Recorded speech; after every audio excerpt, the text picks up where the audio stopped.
Guerreros SME Noticias del SME en frecuencia laboral 6 de octubre del 2012. Muy buenos días, yo soy Lourdes Martínez, saludo con mucho gusto a nuestro auditorio en el interior del país y en la Ciudad de México.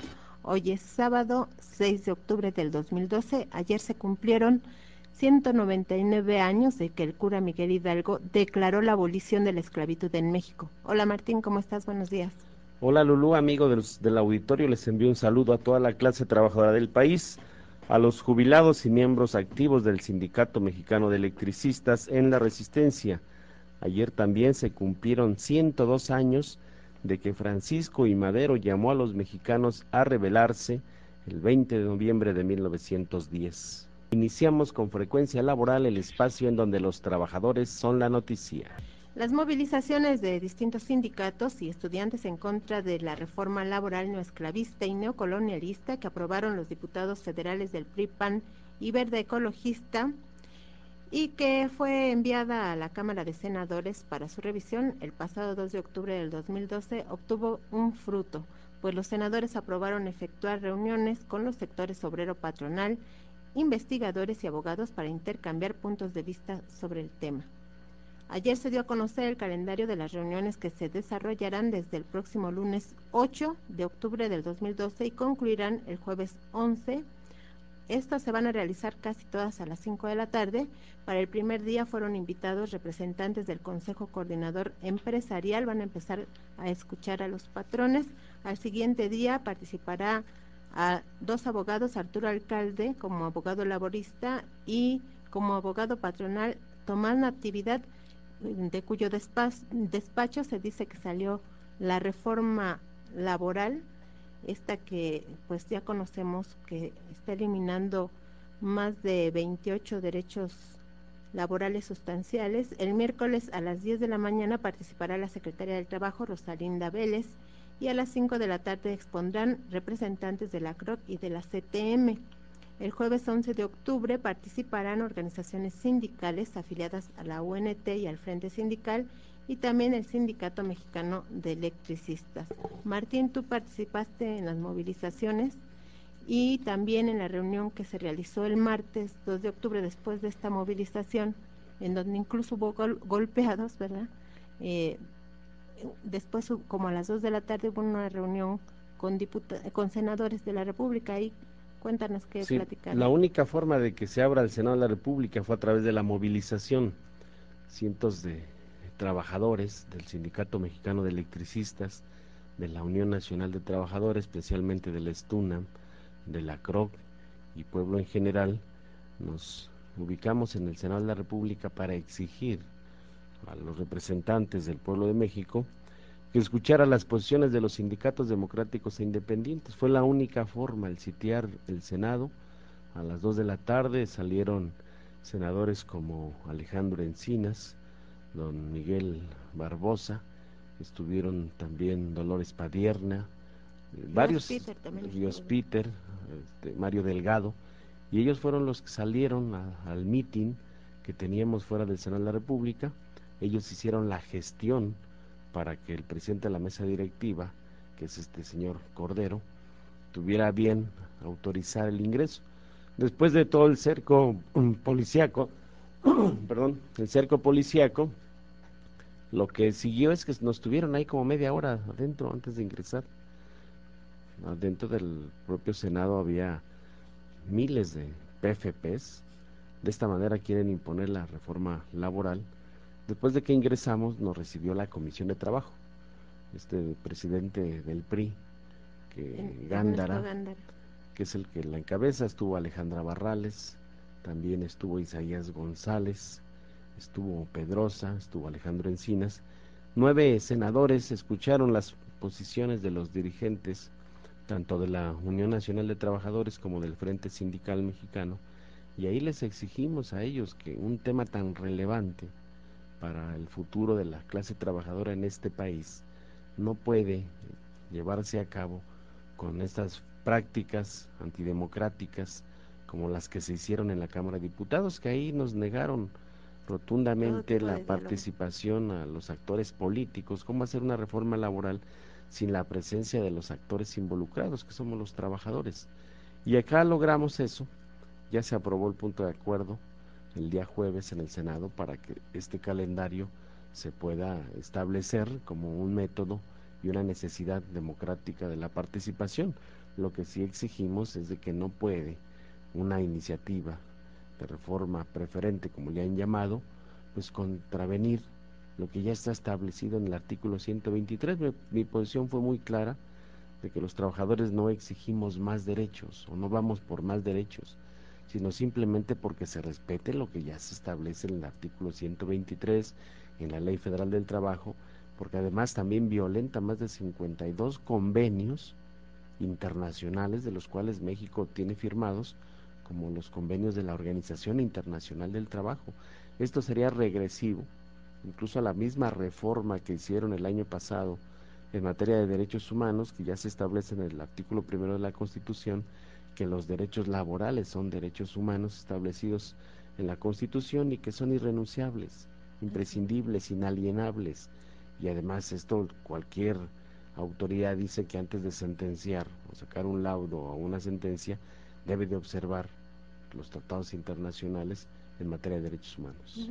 A las 5 de la tarde del mismo 2 de octubre se instaló la comisión, formalmente la Comisión de Trabajo, en la que está Ernesto Gándara, que es un empresario hotelero de Sonora, presidiendo la comisión.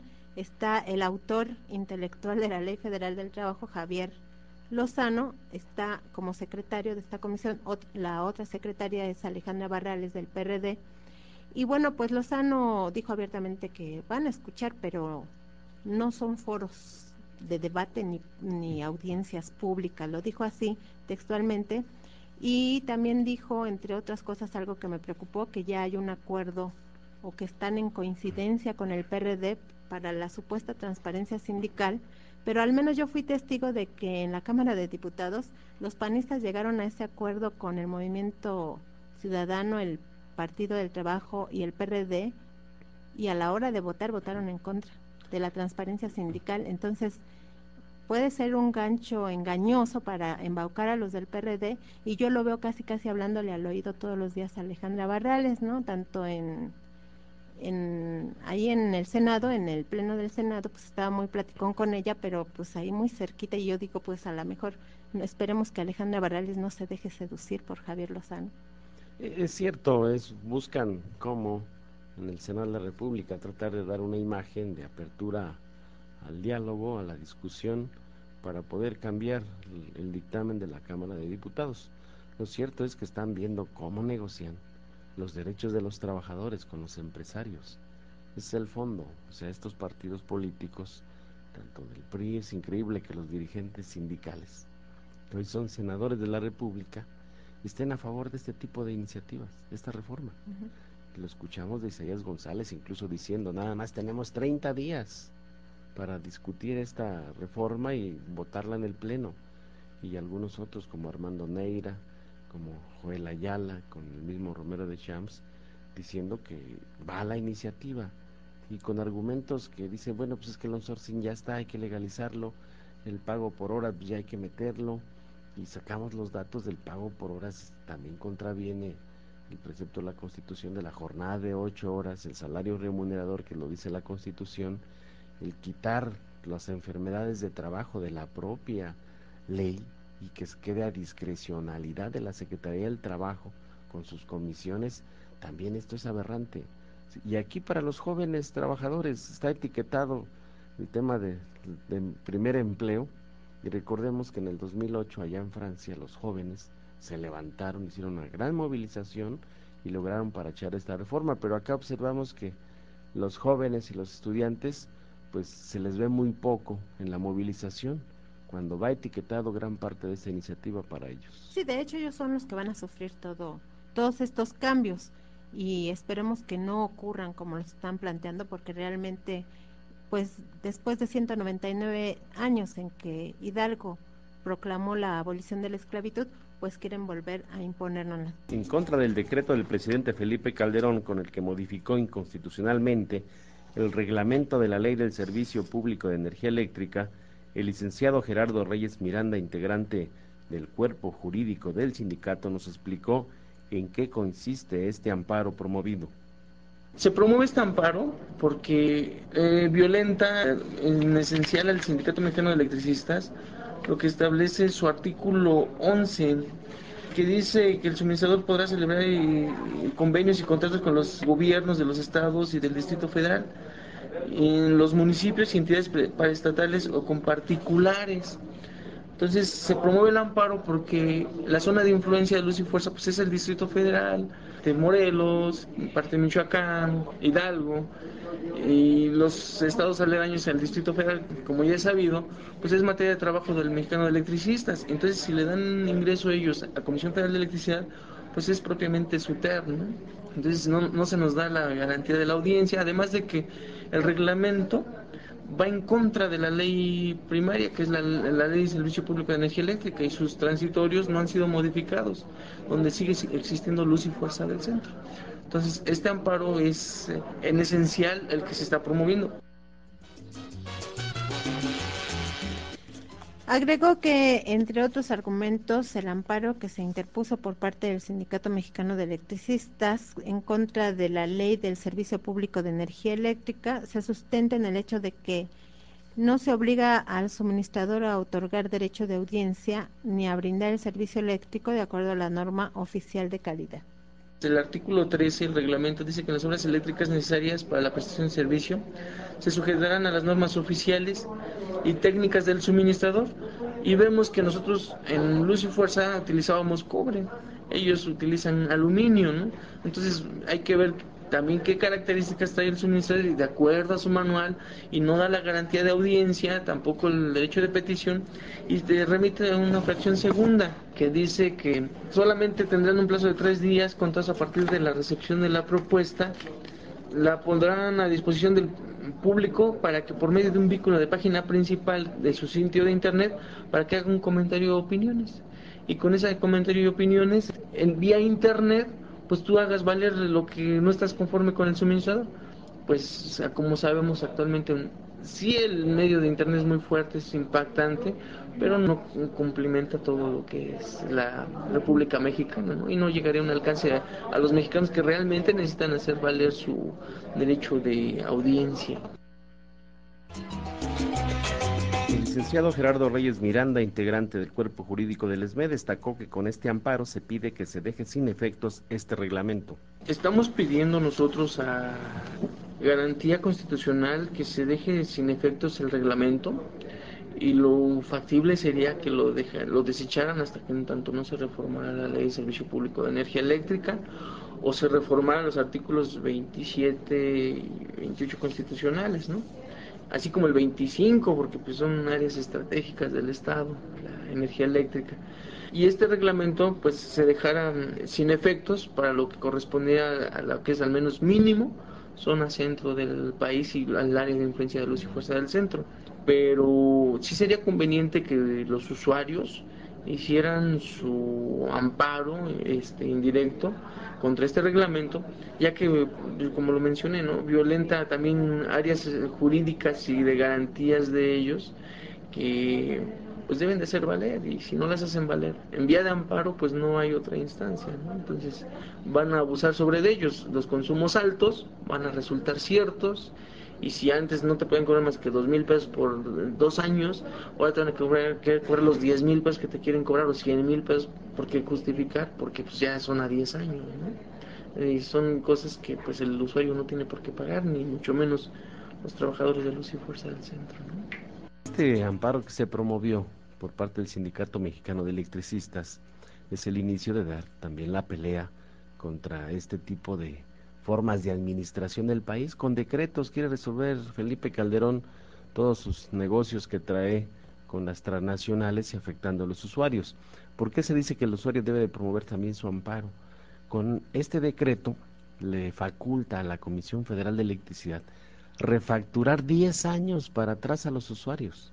Les impone los medidores de prepago, obliga a los usuarios que tengan que invertir en todo lo que es la infraestructura para poder tener un servicio eléctrico, cuando es una obligación del suministrador.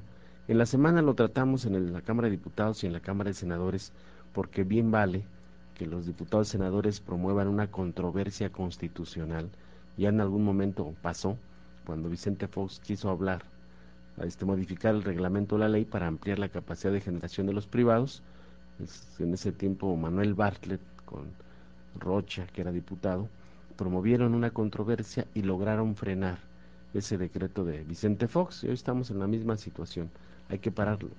Tenemos muchísimas actividades esta semana próxima. Primero, el día miércoles se llevará a cabo en el Sindicato Mexicano de Electricistas a partir de las 10 de la mañana un foro sobre análisis de esta contrarreforma laboral. Habrá diputados, senadores, especialistas en el tema legal y habrá dirigentes sindicales. La convocatoria es abierta, próximo día miércoles 10 de octubre a partir de las 10 de la mañana. Y el día jueves, que se cumplen 3 años de la decisión de Estado que tomó Felipe Calderón para que con el Ejército, la PFP, la Marina, vestidos de policías federales tomaran por asalto armado y militar las instalaciones de Luz y Fuerza del centro y despedir a 44,000 trabajadores. Ese día va a haber actividades en el sindicato. Los invitamos a todos los trabajadores en la Resistencia, jubilados, a sus familias y al pueblo de México en general a levantar la protesta sobre este tipo de decisiones que regresan 100 años. La vida democrática de nuestro país no puede ser golpes de Estado a organizaciones democráticas e independientes para impulsar su privatización e imponer nuevas condiciones de trabajo. Ese mismo día, jueves 11 por la tarde, estaremos en el Senado de la República para fijar nuestra posición como Sindicato Mexicano de Electricistas y Frente Sindical Mexicano en relación a esta contrarreforma laboral. guerrerosesme.blogspot.mx